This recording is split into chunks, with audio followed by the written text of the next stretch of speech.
बिस्मिल्लाहिर्रहमानिर्रहीम। आप सबको जट का सलाम। उम्मीद है आप सब खैरियत से होंगे। नाज़रीन, हमने देखा है कि पाकिस्तान में अगर किसी प्राइवेट स्कूल में या किसी सरकारी स्कूल में या फिर किसी मदरसे में बच्चे के साथ अगर ज़्यादती की जाए या उसको मारा पीटा जाए तो पूरे पाकिस्तान का जो मीडिया है, इंटरनेशनल मीडिया है, पूरी दुनिया पाकिस्तान को बदनाम करने में लग जाती है। अगर मदरसे में होता है तो इस्लाम को बदनाम करना शुरू कर देते हैं, लेकिन वो भी गलत है। ऐसा नहीं होना चाहिए, बच्चों के साथ ऐसा नहीं करना चाहिए।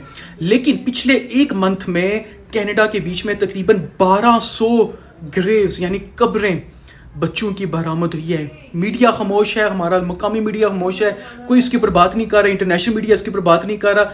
सिर्फ चंद न्यूज़पेपर हैं जो इसके ऊपर बात कर रहे हैं। मैं आपको ये बता दूं कि अभी 3 दिन पहले 182 जो बच्चों की कब्रें हैं वो मिली हैं कनाडा में, और जो बच्चों की एज है वो तकरीबन 3 साल से 15 साल के दरमियान है। और इससे पहले तकरीबन 215 जो कब्रें हैं वो मिली, और उससे पहले 751 यानी कि 750 जो हैं कब्रें वो मिली हैं। राउंड अबाउट 1200 कब्रें एक मंथ में कनाडा में मिली हैं। कोई इस बात के ऊपर, कोई इस चीज़ के ऊपर कोई बात नहीं कर रहा, कोई मीडिया इसके ऊपर बात नहीं कर रहा। ह्यूमन राइट्स किधर है वो नहीं पूछ रहे कि ये क्या हुआ है।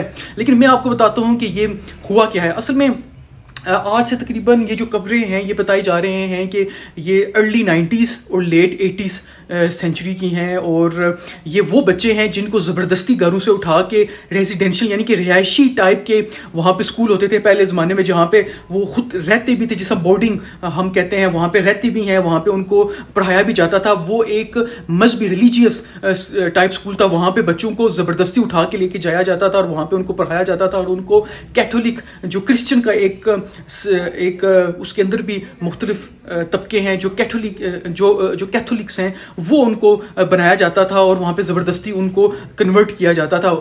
तो कहा यह जा रहा है कि उस ज़माने में बच्चों के साथ ज़्यादती भी वहाँ पे की जाती थी और बच्चों को इसलिए मार के दफना दिया जाता था। और इसके अलावा कुछ स्कूल के बारे में ये कहा गया है कि कुछ स्कूल के जो फाइनेंशियली जो हालात हैं उनके पास पैसा नहीं था बच्चों को खिलाने पिलाने का, तो इस वजह से भी बच्चों को खुद उन्होंने मार के बेनामी कब्रों में उनको दफना दिया गया।